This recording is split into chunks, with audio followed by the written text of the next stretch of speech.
The voting for the May Fusion continues, guys. We already had a chance to vote for the A3, for the A2, and starting from today, we're going to be able to vote for the A1, aka the basic skill. Personally, I'm a massive fan of this event, and Plarium, please make more in the future. I'm not sure how many people actually interacted with the entire event, how many people voted and stuff, but it's definitely an amazing way on how Plarium can interact with the community, So I am all in to see more events like this, regardless if it's for a new fusion, for a new guaranteed champion, or hell, even for champions that might get a buff in the future. Give us the power to vote every now and then for some of the things that are happening in the game is an awesome idea. How I mentioned, starting from today, we can vote on the A1 guys. On top of it, we actually have a giveaway as well, so big shout out to Plarium for organizing this. 5 lucky winners will get to walk away with a 5-star chicken, 300 energy, some multi-battle, and a big XP boost. All you gotta do, of course, is be a subscriber to the channel. If you wanna smash a like to help with the YouTube algorithm, please do so. I really appreciate it. And I will need you guys to ensure that you are copy-pasting your in-game ID in the comments. That's the only way how Plarium can actually send you the goodies if you win. And let me know, are you a fan of these events or no? Would you like to see more voting in Raid Shadow Legends for different things? More polls, I think is an awesome thing. Now, if we're quickly gonna head over to their website right here, we can see that so far the A3 was won by the defense focus with a margin of 50.5%, and the A2 was won again by the defense focus with a margin of 60.44%. Pretty damn nuts. Now, they are very powerful skills. The A3 actually brings in a new buff, Intercept, which will be very powerful for PvP and PvE. They actually made an awesome clip, guys. Let me just quickly share that with you. Some of you probably saw it on their socials. Some of you know. But it's an amazing thing. And a quick plug-in here. If you guys haven't followed my Twitter just yet, Skratch Plays, feel free to drop me a follow in there. And feel free to tag me, tweet at me with whatever you guys need to. If you have any questions about the game, or you might want to share some of your recent pulls or anything like that, please feel free to do so. So right here, guys, we have the Fusion, the Vault Keeper, and we have Sun Wukong. Now, I feel like these two will have a bit of a rivalry because we have Sun Wukong putting Polymorph, and then we have the Vault Keeper with the Intercept buff, bringing in the jam, like this music sounds like the late arcade ones. Look at the dance. Have a taste of my new Intercept buff, you ape. Aren't you supposed to be bad right about now?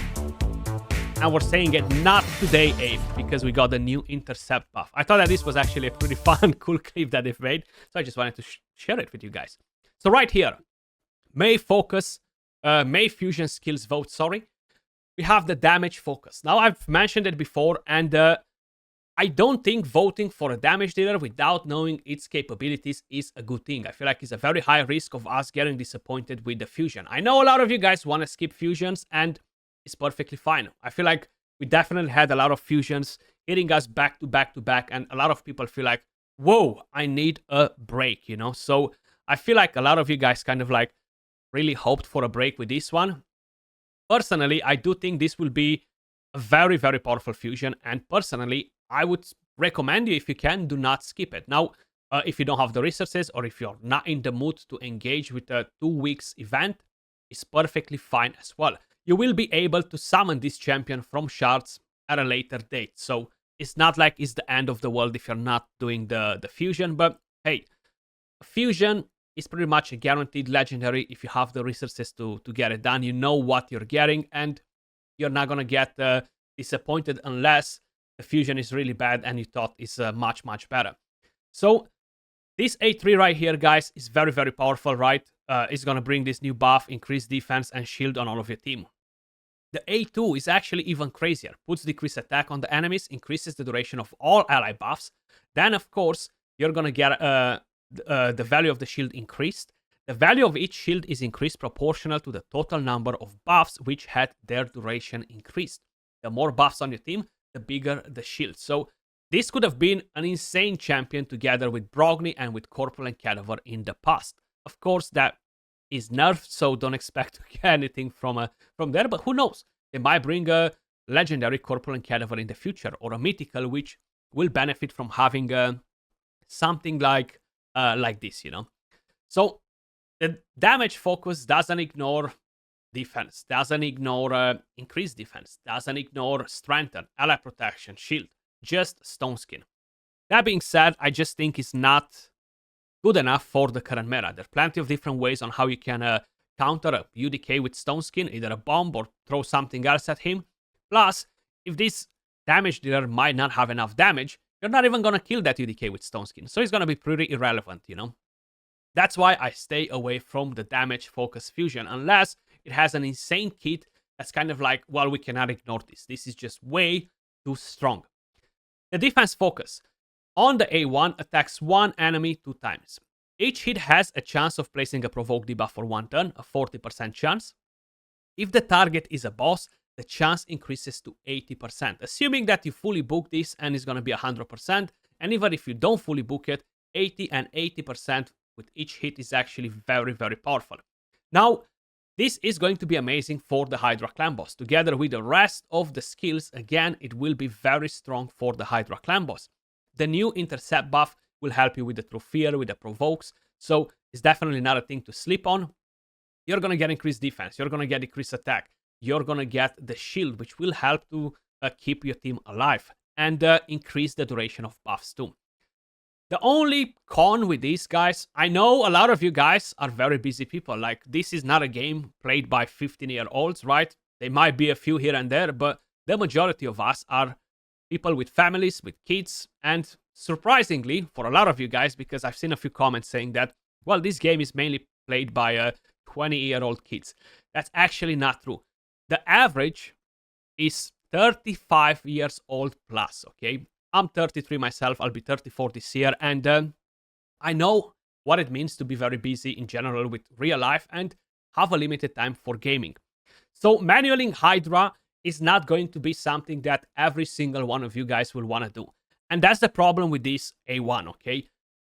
The AI in Hydra is bad. This champion might not even target the Head of Decay, the only head that can be provoked in the game, So that might make it a bit irrelevant. Now, if a lot of you guys are looking to improve your Hydra Clash damage, and a good provoker and support is something that you are lacking in the team, this champion will be the right champion for you.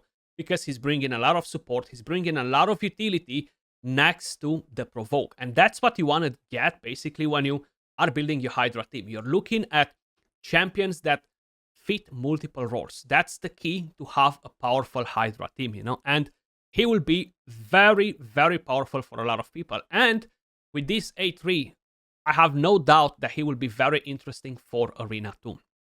So I would personally prefer to vote for the defense focus on this as well. I feel like the defense focus is really overpowering the damage focus or the support focus from the very beginning. I feel like it's kind of like a no-brainer that everybody will pick that defense focus. Some of you guys might be like, well, Plarium made that intentionally, knowing that we are all going to vote for it, but they are making a solid fusion champion. So I don't care if they made it intentionally, as long as we're getting a good quality champion. The support focus. This one actually exceeded my expectations once I saw the rest of the skills, and is not a bad champion either. If you're going full support focus with all of the skills, you're actually going to get a pretty interesting thing from there, So support focus attacks one enemy 2 times. Each hit has a 50% chance of placing a 5% poison debuff for 2 turns. Now this will actually help a lot of people in the Dragon, for example. The rest of the skill is pretty interesting.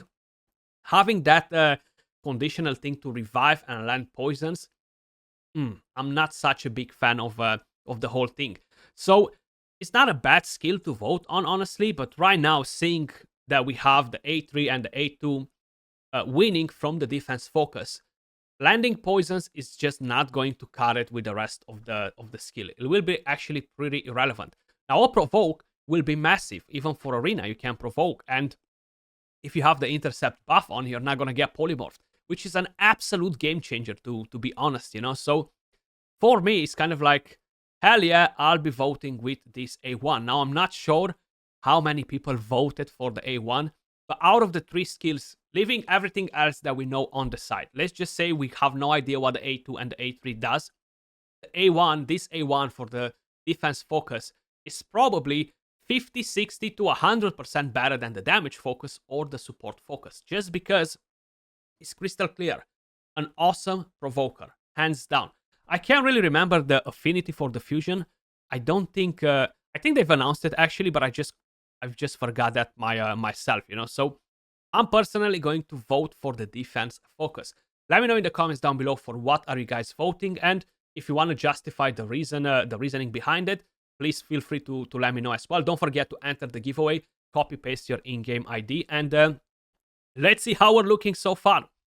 Very interesting to see that the damage focus is actually winning over the support, right? Like, yes, we do have the defense focus at 55% for the moment, but what I'm very, very curious is how come people voted more for that deals damage, a chance to gain extra turn, you know? Interesting, but at the same time, I'm like, okay, probably the majority of people that voted for it voted for the A2 and the A3 of the on the damage focus champion, you know. You have 3 more days and 20 hours left to vote, guys. That's basically how it looks here. We have the community awards as well, where you can vote for the meme of the year. You can vote for streamer of the year, content creator of the year, strategy master. I'm actually part of 2 of them, if I'm not mistaken, the content creator, the strategy master. So please feel free to engage and vote in all of these, guys. It actually helps us as creators as well, maybe in a way or another, just to get your vote. If you like me or if you like somebody else, feel free to go and vote for whoever is your favorite. And of course, it just encourages Plarium to do more similar events in the future if they consider this a successful event, which honestly I don't think is a bad event at all, and I would definitely love to see more in the future. That was all for the video, guys. Much love as usual. Appreciate every single one of you guys watching. Much love, and I'll catch you all in the next one. Peace.